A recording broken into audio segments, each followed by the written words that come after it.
ವೀಕ್ಷಕರೇ, ಯಾವುದಾದ್ರೂ ಒಂದು ಸ್ತ್ರೀಯನ್ನ ವಶೀಕರಣ ಮಾಡ್ಕೋಬೇಕಾ ಅಥವಾ ಒಂದು ಪುರುಷನನ್ನ ಆಕರ್ಷಣೆ ಮಾಡಿ ಶಾಶ್ವತವಾಗಿ ನೀವು ಹೇಳ್ದಂಗೆ ಕೇಳೋ ರೀತಿಯಲ್ಲಿ ಮಾಡಬೇಕು ಅಂದ್ರೆ ವೀಕ್ಷಕರೇ, ಇವತ್ತಿನ ಈ ಒಂದು ತಂತ್ರ ನಿಮಗೆ ಬಹಳ ಸಹಕಾರಿ ಆಗುತ್ತೆ. ನಿಮಗೆ ಬಹಳ ಉಪಯುಕ್ತವಾಗಿ ಆ ಒಂದು ವಶೀಕರಣ ತಂತ್ರವನ್ನ ಫಲ ಕೊಡುತ್ತೆ. ಯಾವ ರೀತಿ ಗೊತ್ತಾ ವೀಕ್ಷಕರೇ? ಕೇವಲ ಒಂದೇ ಒಂದು ಕಾಯಿಯಿಂದ, ವೀಕ್ಷಕರೇ, ದತ್ತೂರಿ ಅನ್ನೋ ಒಂದು ಕಾಯಿ ನೀವು ಕೇಳಿರ್ಬೇಕು. ನಿಮ್ಮ ಮನೆ ಹತ್ರ ಈ ಗಿಡ ಬೆಳೆಯುತ್ತೆ ವೀಕ್ಷಕರೇ. ಈ ದತ್ತೂರಿ ಅನ್ನೋ ಕಾಯಿಯಿಂದ ಶಿವನಿಗೆ ಪೂಜೆಯನ್ನ ಮಾಡ್ತಾರೆ. ಅಷ್ಟು ಬಲಿಷ್ಠವಾದಂತ ಈ ಒಂದು ಕಾಯಿಯಿಂದ ವೀಕ್ಷಕರೇ ಯಾವುದೇ ಒಂದು ಸ್ತ್ರೀಯನ್ನ ಪುರುಷನನ್ನ ಕೆಲವೇ ನಿಮಿಷಗಳಲ್ಲಿ ವಶೀಕರಣವನ್ನ ಮಾಡ್ಕೋಬಹುದು. ಯಾವ ರೀತಿ ಗೊತ್ತಾ ವೀಕ್ಷಕರೇ? ಒಂದು ದತ್ತೂರಿ ಕಾಯಿಯನ್ನ ನಿಮ್ಮ ಮನೆ ಹತ್ರನೇ ಬೆಳೆಯುತ್ತೆ. ಆ ಒಂದು ಕಾಯಿಯನ್ನ ತಗೊಳ್ಳಿ, ಅದರ ಜೊತೆಗೆ ವೀಕ್ಷಕರೇ ಒಂದು ಬೆಳ್ಳುಳ್ಳಿಯ ಹೋಳನ್ನ ತಗೋಬೇಕು. ಒಂದೇ ಒಂದು ಬೆಳ್ಳುಳ್ಳಿ ಹೋಳು, ಒಂದು ಸೂಜಿ, ವೀಕ್ಷಕರೇ ಒಂದು ಸ್ವಲ್ಪ ಕುಂಕುಮ, ಅದ್ರ ಜೊತೆಗೆ ಒಂದು ಮಂತ್ರವನ್ನ ತಿಳಿಸ್ತಾರೆ. ಇಷ್ಟು ಕೆಲಸವನ್ನ ಮಾಡಿ ವೀಕ್ಷಕರೇ, ನಾನು ಹೇಳೋದಿಲ್ಲ ಯಾವ ರೀತಿಯಲ್ಲಿ ನಿಮ್ಮ ಕಣ್ಣಿಗೆ ಬಿದ್ದಂತ ಸ್ತ್ರೀಯನ್ನ ನೀವು ವಶೀಕರಣವನ್ನ ಮಾಡ್ಕೋಬಹುದು. ಅದು ನೋಡಿ ವೀಕ್ಷಕರೇ, ಹೇಗೆ ಮಾಡೋದನ್ನ ಹೇಳ್ತೇನೆ. ಆ ಕಾಯಿ ತಗೋಬೇಕು, ದತ್ತೂರಿ ಅನ್ನೋ ಕಾಯಿ ತಗೋಬೇಕು.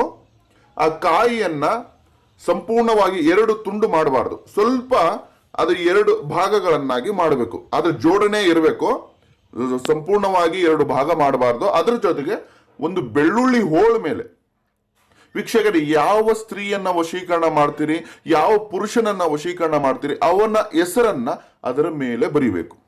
ಬರ್ದಾದ ನಂತರ ಏನ್ ಮಾಡಬೇಕು, ಆ ಬೆಳ್ಳುಳ್ಳಿ ಹೋಳನ್ನ ಆ ದತ್ತೂರಿ ಕಾಯಿ ಭಾಗ ಮಾಡಿರ್ತೀರಲ್ಲ ಅದ್ರ ಒಳಗಡೆ ಇಟ್ಟಿ ವೀಕ್ಷಕರೇ, ಆ ದತ್ತೂರಿ ಕಾಯಿ ಮತ್ತೆ ಆ ಬೆಳ್ಳುಳ್ಳಿ ಎರಡೂ ಒಂದೇ ಸೂಜಿಯಲ್ಲಿ ಪೋಣಿಸ್ಬೇಕು. ಅರ್ಥ ಆಯ್ತಾ?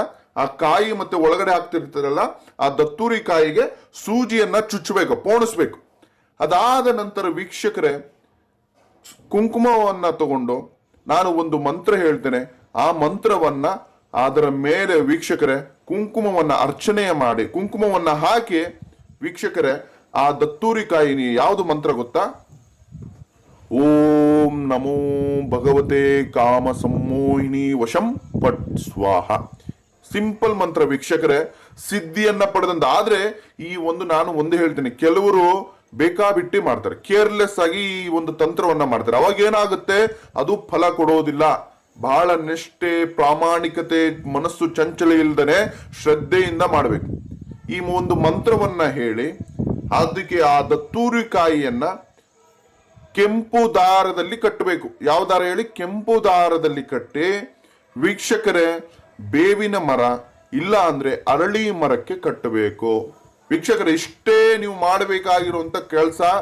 ವೀಕ್ಷಕರೇ ಇಷ್ಟು ಮಾಡಿ ಬಂದು ನೋಡಿ ಯಾವ ರೀತಿಯಲ್ಲಿ ನಿಮಗೆ ವಶ ಆಗಿರ್ತಾರೆ, ಯಾವ ರೀತಿಯಲ್ಲಿ ನಿಮಗೆ ಆಕರ್ಷಣೆ ಆಗಿರ್ತಾರೆ. ನೀವು ಹೇಳ್ದಂಗೆ ಅವ್ರು ಕೇಳಲಿಲ್ಲ ಅಂದ್ರೆ ವೀಕ್ಷಕರೇ ನನಗೆ ಮಾತಾಡಿ ಆಮೇಲೆ.